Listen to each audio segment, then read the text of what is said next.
Բարևձեզ, Արևմտյան Հայաստանի հեռուստաընկերության հերթական լուրերն են։ Լավալի մեջ գտնվող Հայրութ ցեղասպանության հուշարձանի շրջակա այգին վերանվանվեցավ հույսի այգի։ Իսրայելի վարչագահը Լիբանանի մեջ կամուրջ ոչնչացուց եւ զգուշացուց Գազայի ծավալի ավերածություններու մասին։ Զորյան հիմնարկի ստորաբաժանումը շեշտեց ագաթեմական ազատության եւ խիստ գիտական մոդեցումներու կարեւորությունը։ Արցախի մեջ տեղի ունեցած է ցեղասպանություն, Արման Խաչատրյան։ Իրանը կզգուշացնե, հարվածներու բարակային անմիջապես պիտի պատասխանի։ Չկյուֆտե Աչակցին Արևմտյան Հայաստանի պետական հեռուստատեսության։ Միացեք մեր վետերաներուն։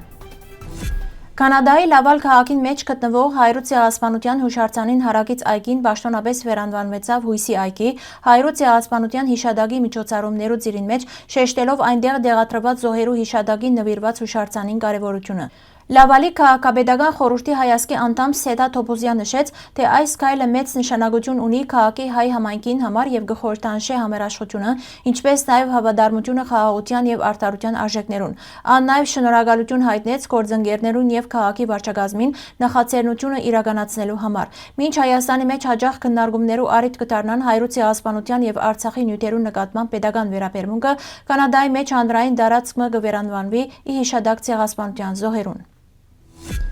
Իսրայելական բանակը Լիբանանի հարավը գամուրջ ոչնչացուց եւ Բեյրութի վրա թռուցիկներ տարածեց, նախազգուշացնելով, որ երկիրը կգնա փախել այնպիսի ավերածություններու, ինչպիսիք եղած են Գազայի մեջ։ Այս հայտարարությունները կհնչեն այն բահուն, երբ իսրայելական վարչագահի ռազմական գործողությունները Հզբուլլահի թեմ կմտնեն նոր եւ ավելի սաստիկ շրջանմը։ Ուրբաթ առավոտյան հարվածի ենթարկվեցավ Զրարիեի գամուրջը Լիտանի կետին վրա։ Իսրայելական բանակը հայտարարեց, թե գամուրջը կկործածվեր Հզբուլլահի մարտիկներու կողմէ հյուսիսեն հարավ դեղաշարժվելու համար, սակայն այդ բնտման ապացույցներ չեն ներկայացված։ Ասիկա առաջին դեպքն է, երբ Իսրայելը հրաբարակավ կհաստատե քաղաքացիական ենթակառուցվածքի թիրախավորումը ներկա գործողություններուն ընթացքին։ Պաշտպանության նախարար Իսրայել Քաց հայտարարեց, թե նման հարվածներ կգնա շարունակվել, շեշտելով, որ Լիբանանի կառավարությունը պիտի փախի աջող գիներու, ենթակառուցվածքներու վնասման եւ դարածքային գորուստներու տեսքով, քանի դեռ Հզբուլլահը զինված է։ Ուրբաթ օր հարվածներ հաստատվեցան նաև Բեյրութի շարքը թաղամասերու։ Անօտաչու սարքը հարվածեց բնակելի շենքը Բուրջ Համուդի մեջ,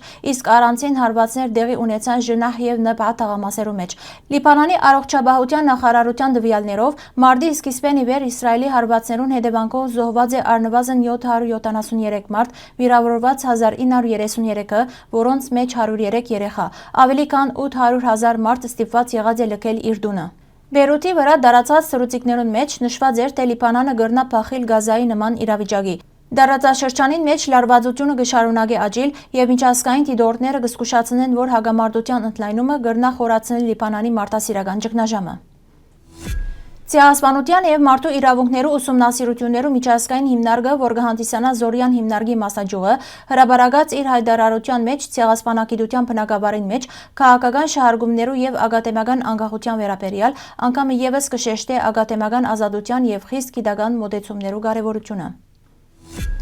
Հայրութ ցեղասպանության թանգարան հիմնարկի գիտաշխատող Արման Խաչատրյան շեշտեց, որ Արցախի մեջ տեղի ունեցածը ցեղասպանություն է եւ այդ մասին գիտնականները իրենց գիտության եւ խղճի թելատրանքով չեն գտնալրել։ Ան նշեց, թե նման հանցագործություններու անդեսումը կամ ժխտումը ոչ միայն կխոչընդոտե պատմական ճշմարտության պահպանման, այլև վտանգ կստեղծե մարդկային իրավունքներուն համար։ Խաչատրյան գոչ ուղեց միջազգային հանրության եւ գիտական շրջանակներուն փաստերը հիմնավորված ներկայացնելու եւ խոսելու Արցախի հայրու նկատմամբ գործված մարդկության դեմ հանցագործություններուն մասին։ Իրանը հայտարարեց, որ անմիջապես պիտի պատասխանե իր ուժանութային եւ տնտեսական ենթակառուցվածքներուն դեմ կատարվող ցանկացած հարձակման։ Այս մասին հայտնեց Իրանի կենտրոնական շտաբի ներկայացուցիչը։ Հայտարարությունը հնչեց այն բանեն յետ, երբ ուրբաթ օրը ԱՄՆ հարվածներ հասցուց Խարկ կղզու ռազմական կառույցներուն։ Իրանական կողմը զգուշացուց, որ նման գործողություններու բարակային թիրախ պիտի դառնան տարածաշրջանին մեջ գտնվող այն ենթակառուցվածքները, որոնք կապված են Միացյալ Նահանգներուն հետ։ Իրան շեշտեց, որ իր նավթային, տնտեսական եւ ուժանութային պաշարներուն դեմ ցանկացած գործողություն անմիջապես պիտի հանգեցնե պատասխան քայլերու։ Տարածաշրջանին իրավիճակը կշարունակե մնալ լարված։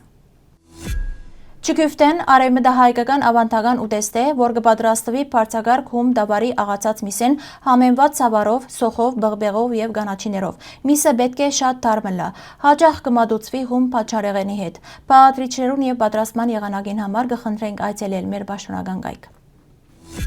Արևմտյան Հայաստանի հեռուստագայանը հավատարիմ մնալով իր սկզբունքներուն եւ հեռուստադիտողներուն կշարունակե իր անխափան աշխատանքը նոր մոտեցումներով։ Մեր հեռուստագայանը ինքնակովաստով չսպաղիր։ Անոր միջոցով կհերարցակվին գլխավորապես Արևմտյան Հայաստանի պատմությունը, ներկային եւ ապագային վերաբերող քաղաքական եւ այլ փոխանցագությամբ, ինչպես նաեւ դարբեր խնդիրներ բարձրացնող լուրեր։ Արևմտյան Հայաստանի հեռուստագայանը արձանագրած է իր կարևորագույն ձեռքբերումներն մեկը թողարկելով Western Armenia շաբաթաթերթը, որն ուղղված է մեր մշակույթի եւ ինքնության պահպանման եւ հանրահռչակման։ Մեկ տապանցիկ եւ հասանելի կերպով կներկայացնենք նաեւ Արևմտյան Հայաստանի Հանրապետության նախագահի, կառավարության, ազգային ժողովի եւ մյուս կառույցներու քաղաքական անցուդարձը։ Սիրելի հայրենագիտներ, ձեր աջակցությամբ մեր հեռուստագայանի հնարավորություններ ավելի կապրապնդվին։ Մենք ուժեղ ենք միասին։ Հայ վետերաններու եւ աջակցողներու միավորում, ֆրանսիացի վետերաններու եւ հայկական ցակումով թիմադրողներու միավորում։ Ձեր առաքելությունը պաշտոնական արարողություններուն ընթացքին բարձրացնել Ֆրանսիայի կամ Արևմտյան Հայաստանի դրոշը։ Հիշադակին պահապանները իրենց ներկայությամբ պաշտոնական եւ հիշադակի արարողություններուն, ուր մասնակցություն ունենան տարբեր գազམ་ագերբություններ, կպատվեն հայ զինվորները եւ գամավորները, որոնք 1916 թվականին սկսյալ մինչեւ մեր օրերը իրենց կյանքը վտանգի տակ դրած են պաշտպանելու համար ֆիզիկական սպառնալիքի ենթարկված քաղաքացիական բնակչությունը։ Ավելի մանրամասն դերակցություններով համար կխնդրենք այցելել մեր պաշտոնական կայք։ Հարգելի հայրենագիտներ, այսօրվան համար այսքան ենք նախատեսած։ Շնորհակալություն ձեր ուշադրության համար։ Լավ մնացեք։